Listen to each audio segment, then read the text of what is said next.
Hey, we're up here in God's country, the UP of Michigan. This is the Root Cellar Resort on Lake Gogebic.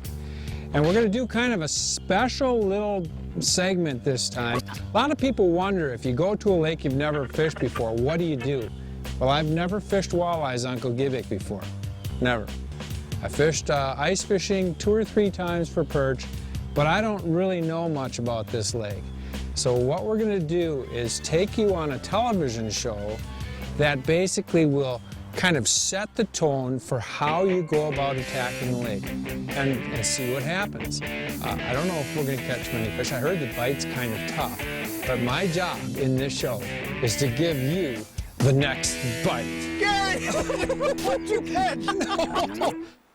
Knowing how to break down new bodies of water is perhaps one of the most important steps in expanding your opportunities when it comes to getting the most out of seasonal walleye fishing. It is also important to consider that no matter your angling background, you are never really alone in your pursuit of a good experience out on the water, especially in an area as passionate for the outdoors as the Upper Peninsula of Michigan.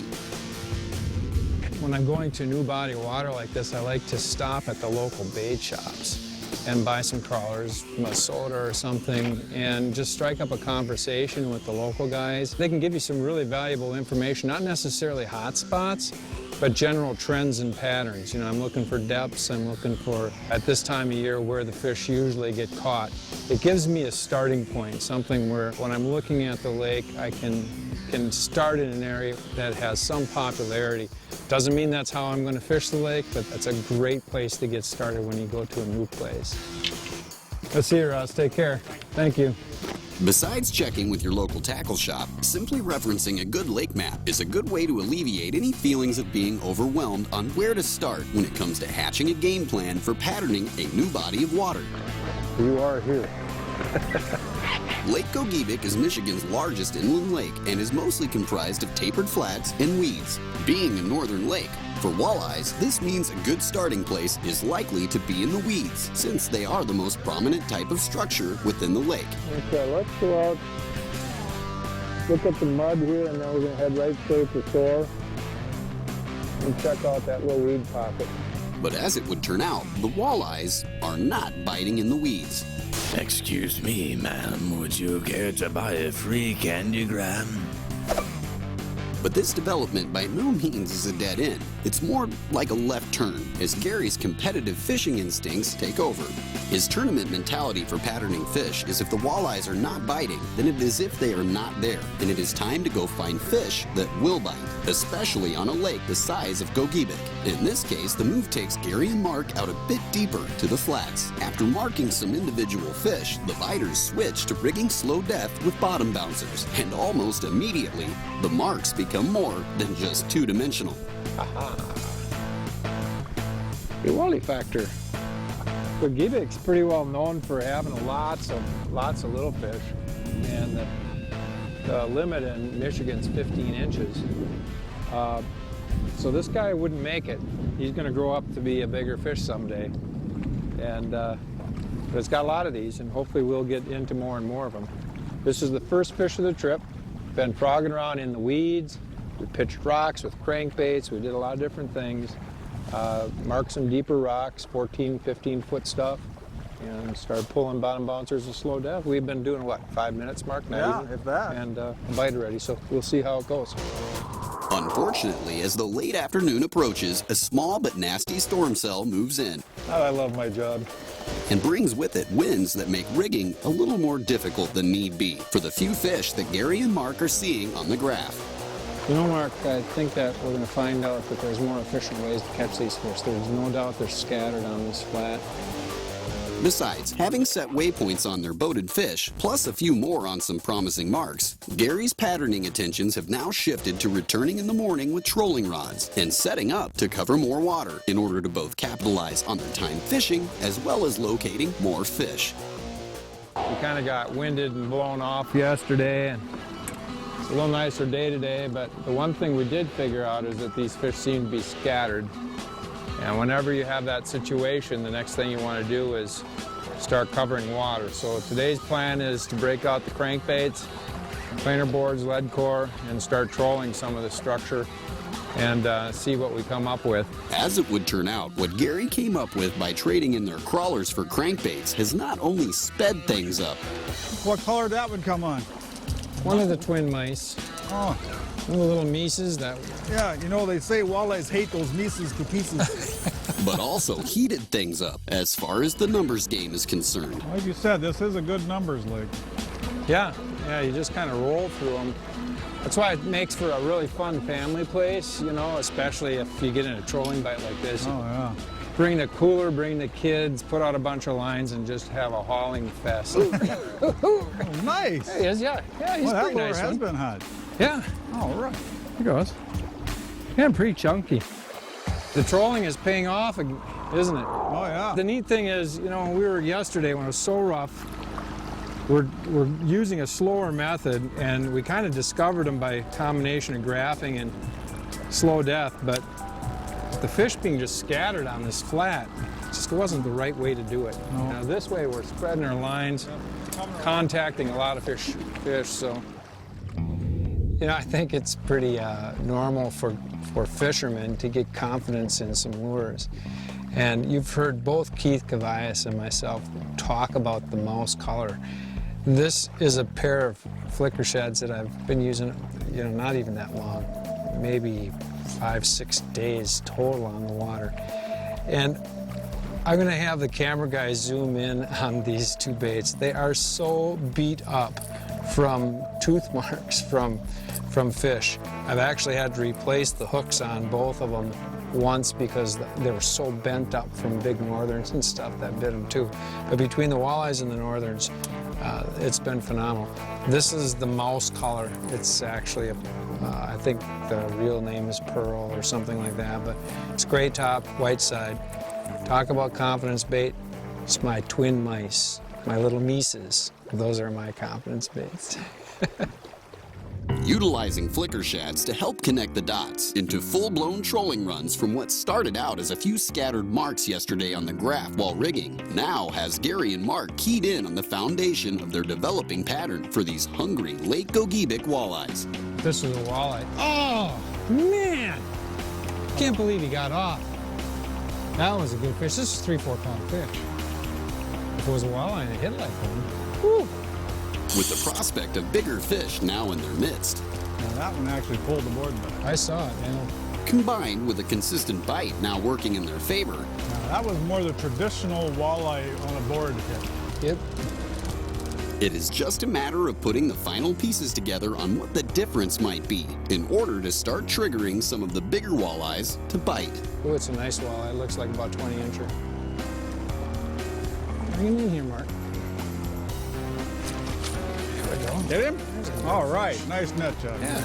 Tell you what, this is what it's all about. You just come here to Gogebic, go through a bunch of numbers.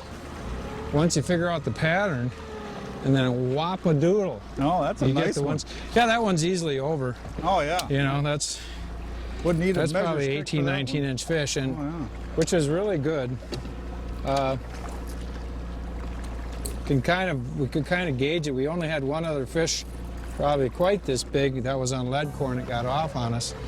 But yeah, Lake Gogebic in the UP, surrounded by resorts and Surrounded by walleyes. yeah, really, lots of them, lots of walleyes and some nice ones.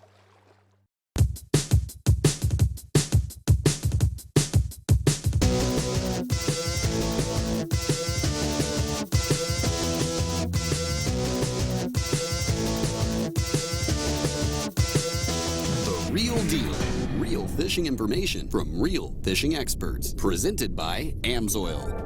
All right, let me just stop this here and talk about something that's real important on my boat, and that is the control engines that I use when I actually get to a spot and start fishing. And on the back of my boat, there's my kicker engine, and that's really important for techniques like spinner trolling, crankbait trolling. A lot of times techniques where I'm moving along at very slow speeds and running that engine down at real low RPMs. One of the problems that has come up over the last few years is that the gasoline that's available in a lot of places for me has has got a lot of ethanol and additives in it that aren't real good for those small engines, because there's small ports or small fuel lines in there that can gum up and have some real problems, especially at low speeds and especially in cold water. So what I went to is adding in an additive called Quick Shot.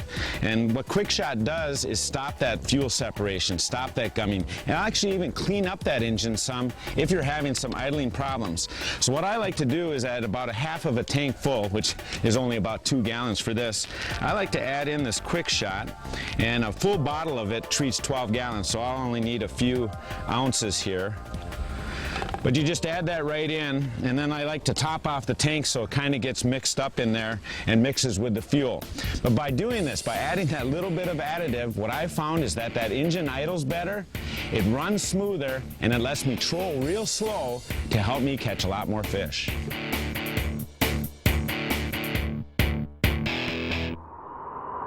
One of the things we like to do is explain locational factors when we're fishing. And a general rule of thumb with any lake that you're fishing is early in the spring and even early summer, look at the tapered flats areas. Don't overlook them. And I'm talking about things that aren't dropping off real sudden, kind of more gradual drop-offs. If there's some scattered weeds, rock, that sort of thing, you really need to look at those types of areas. As the summer rolls on, you know, the heat of the summer ends up driving fish deeper in many cases. They'll start relating more and more to the real sharp drop-offs and things like that. Lake Gogebic has a little bit of all of that. It's surrounded by rock, pretty much, and there are some areas of very steep drop-offs, but there's also huge areas of tapered flats. So to me, it's kind of like looking at a miniature Lake Winnebago from Wisconsin. A miniature still, it's 14 miles long, and obviously a big lake, but very similar characteristics. So flats fishing early in the summer is a real good way to catch fish. That's actually what happened with us. We went from pitching weeds in the morning, having only limited success with not even any walleyes, other fish. And I just started graphing a tapered flats area, marked a few fish, put slow death down on them, caught a few, and then we didn't have the trolling rods in the boat. So we came back, and we're trolling these flats areas now with the trolling spread, and we've been whacking them today. So pretty simple. It's a good way to break down a lake. Every lake's going to be a little bit different, but early summer patterns, tapered flats is where it's at.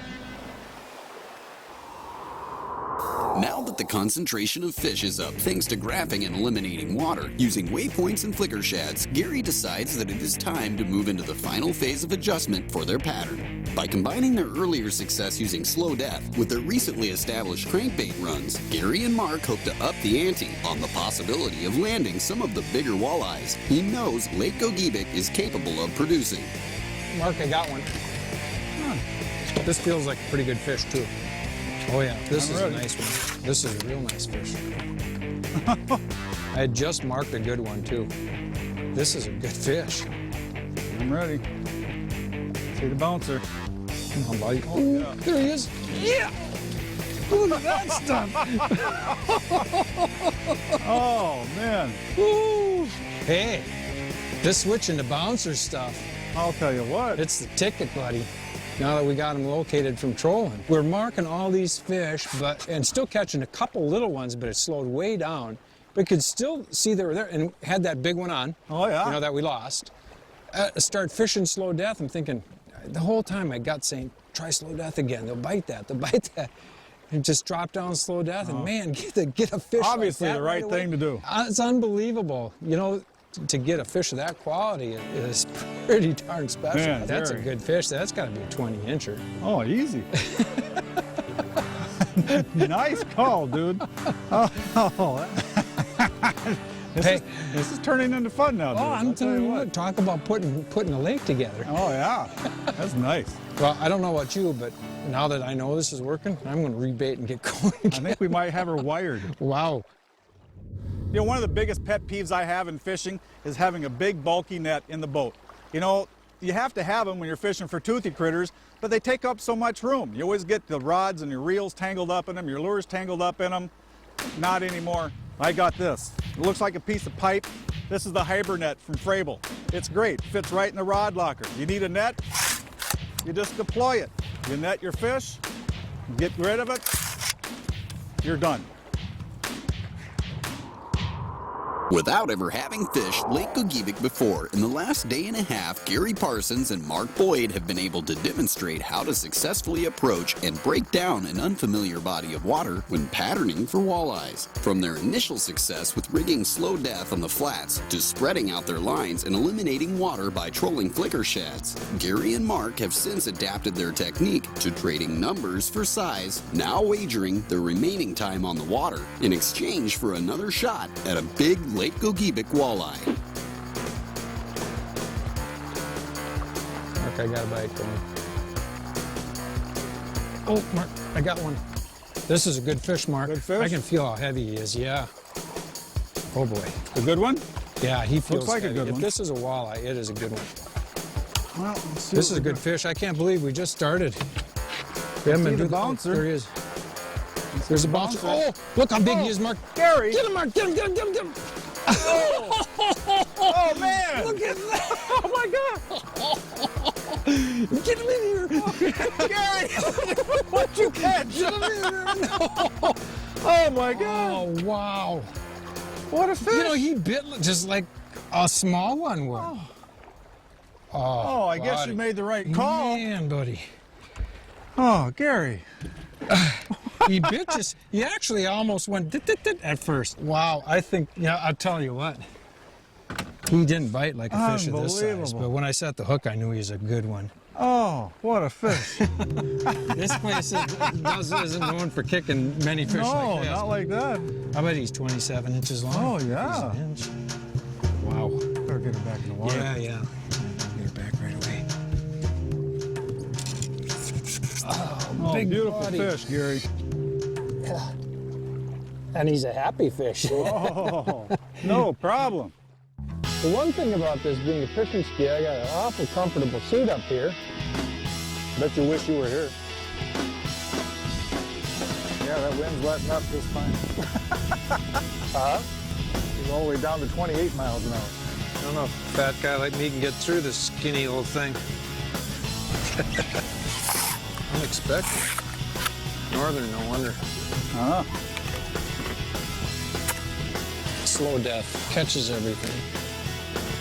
Oh, it's a gigantic rock bass. Wow. Rocky Balboa. Little guys, grow up someday so I can catch you again. For your Lake Gogebic fishing or snowmobiling trip, enjoy superb accommodations, complimented by the area's finest dining establishment. Visit Michigan's best-kept secret, the Root Cellar Resort, at rootcellarresort.com. Find them on Facebook or simply call 906-842-3535.